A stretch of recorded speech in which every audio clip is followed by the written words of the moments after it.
Greetings, comrades, and welcome to 1930s Siberia.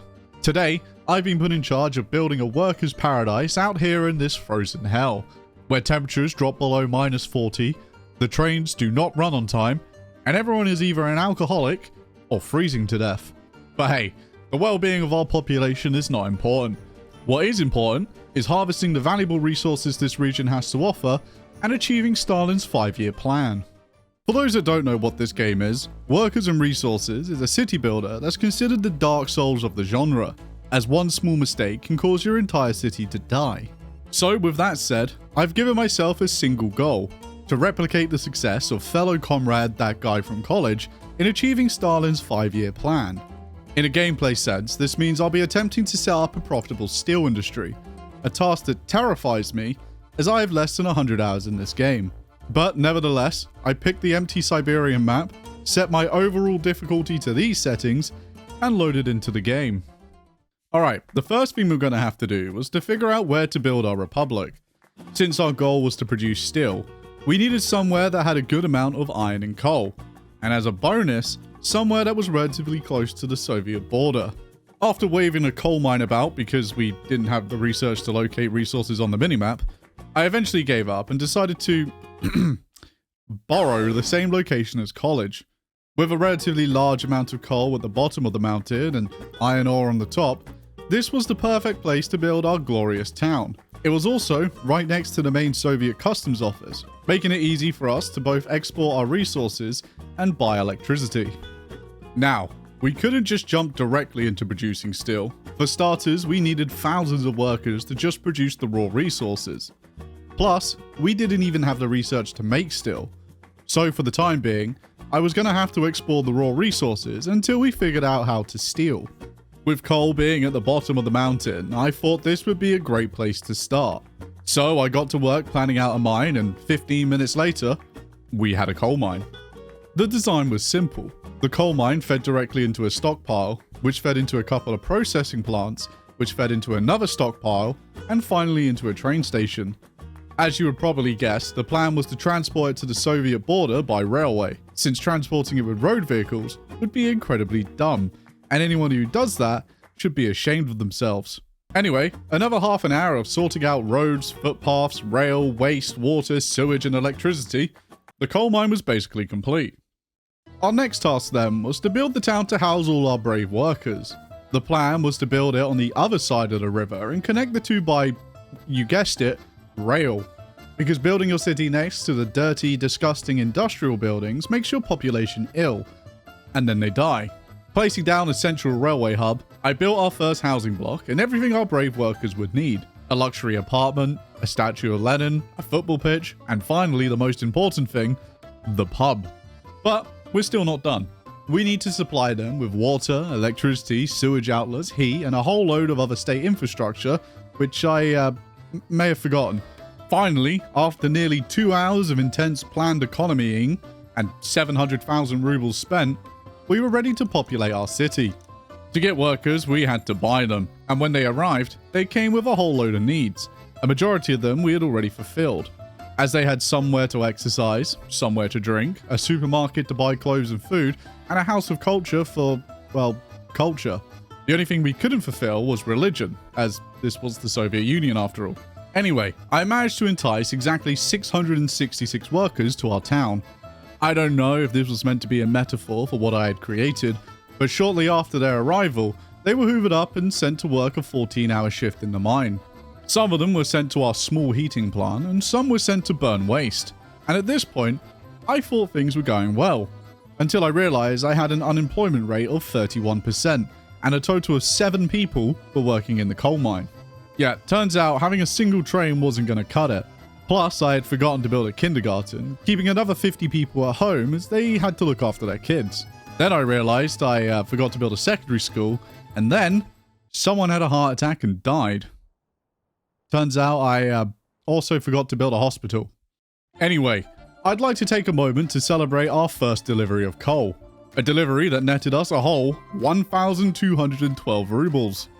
Yeah, selling coal isn't the most profitable business, as each piece of coal is worth a grand total of 5 rubles.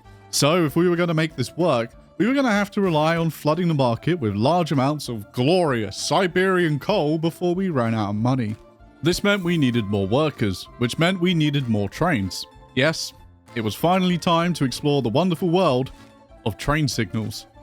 Now, I'll be honest, I have no idea how these work. Something about breaking the railway line into blocks, so I kept it really simple by placing one on either side of the bridge.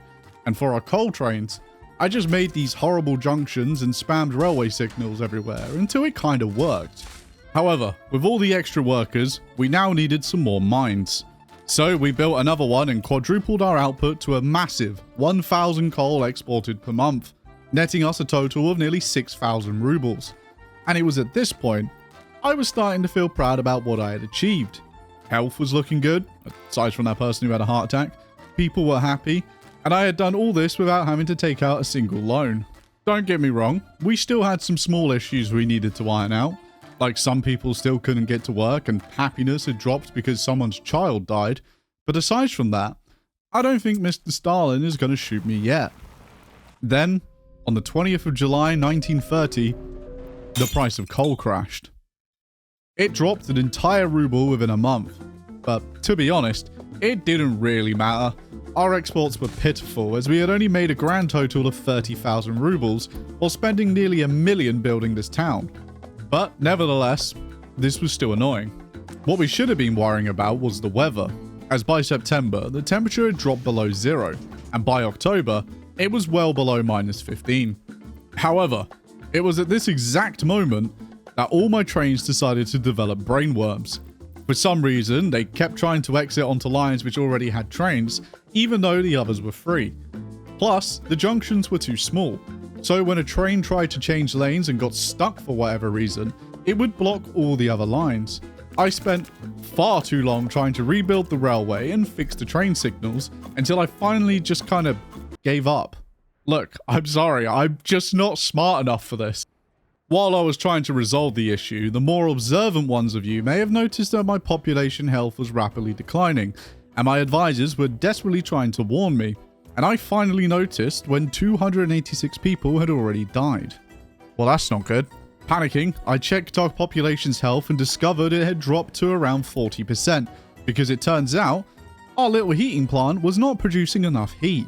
The clinic was completely overwhelmed with patients, and people were dying on the streets. The ones who could tried to escape, and unfortunately for us, this was the beginning of our death spiral.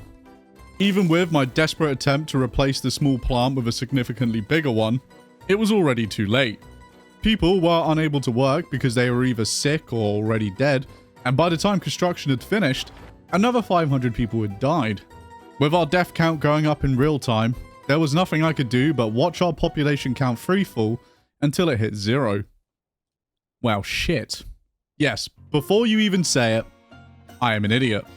I realize now that building a small heating plant on the other side of a freezing river in Siberia may have been a slight error on my part. At this point, we had two choices. Either admit defeat and be executed for our failure, or just continue. We still had a stockpile of coal, and as long as we kept up our exports, Mr. Stalin wouldn't even notice our little accident. In fact, at the customs office, there were foreign workers we could employ and just pretend that nothing had even happened.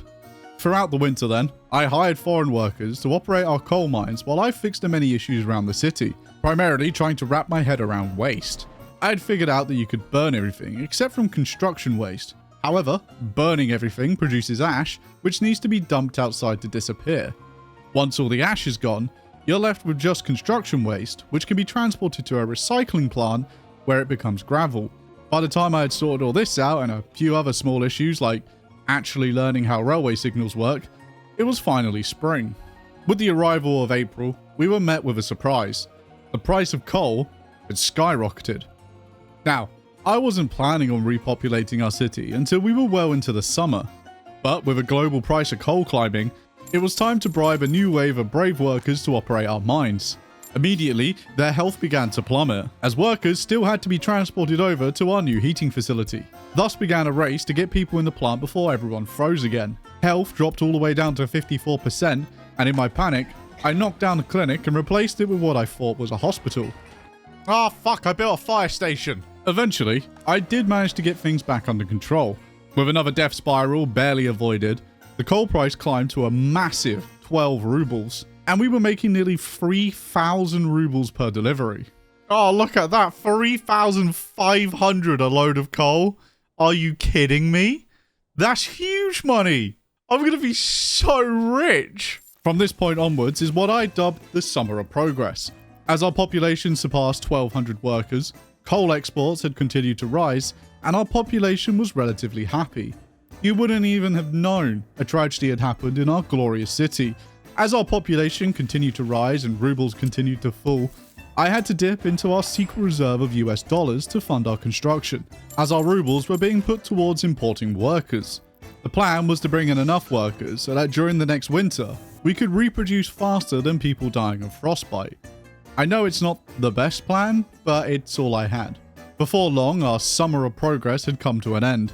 This winter, I was fully focused on keeping our population alive, a task that was very difficult when the temperature dropped below minus 45 degrees, and our heating plant couldn't cope. In a desperate attempt to heat the city, I erected some emergency heating plants. This isn't the best of ideas because they cause pollution that lowers your population's health. But I think dealing with a little smog is better than freezing to death. And it's not like my population really cared about their health. Having a quick look at their stats, I discovered that 75% of them were alcoholics. 75%. And honestly, I don't blame them. They're basically living in a frozen hell where all they do is dig coal all day, and the only place they can spend their evenings is in the pub. During the peak of winter, we ended up losing a couple hundred people, but you wouldn't have noticed as we tipped over 2,000 workers, and my plan to outbreed frostbite had worked. With another winter under our belt, it was time for our second phase of the 5-year plan, which was to build the iron mines in preparation for our great leap forward towards steel production. With iron being at the top of the mountain, my original plan was to build a mine here and use a cable cart to transport the population. However, for some reason, the game gaslights you into building the cable cart stops, but when it comes to building the actual cable, you can't because it's not researched. So I found another location which had an 88% quality. But to transport our workers there, I had to spend 40,000 rubles building this tiny section of tunnel. Now, setting up this iron mine was probably the most infuriating part of this playthrough, as I had to cram everything into this tiny section of hill, then build the conveyor belts down to a stockpile, which would eventually feed into the steel mill. And what did I get as a reward for all this hard work? Not only did I completely run out of money, which my advisor loved to point out, but the moment the mine was operational, the price of iron crashed. Are you serious? I just built my iron mine and the iron ore price crashes? Are you serious? I just spent my last pennies building this massive iron ore mining complex and the price crashes? Nevertheless, with both our iron and coal exports, we made around 40,000 rubles, while our expenses were around 6,000 a month. With coal selling for around 8 rubles and iron at 4 rubles, we really needed to crack on with steel production, as it was worth over 150 rubles a piece. Before we could do that though, we needed to research it. Something I probably should have done a lot earlier, but let's say we had some other issues at the time. With winter approaching, it was that time again to focus on keeping people alive, a task that was made significantly harder as the Ministry of Health put out a warning for an epidemic. Not only did I have to deal with temperatures so low you could probably snap your own cock off, but a global epidemic. Brilliant. Yeah, as you can imagine, this wasn't great for our health, and by the time winter was over, another 600 people had died. But at least we got steel production researched. Okay, with the winter over, it was time to crack on and get our steel mill built. It was going to cost us around 116,000 rubles, but thankfully, the price of coal had crept up to a massive 12 rubles apiece. After exporting as much as possible without letting my people freeze, I got the mill built and connected it up. It was then that I realized it required 500 workers.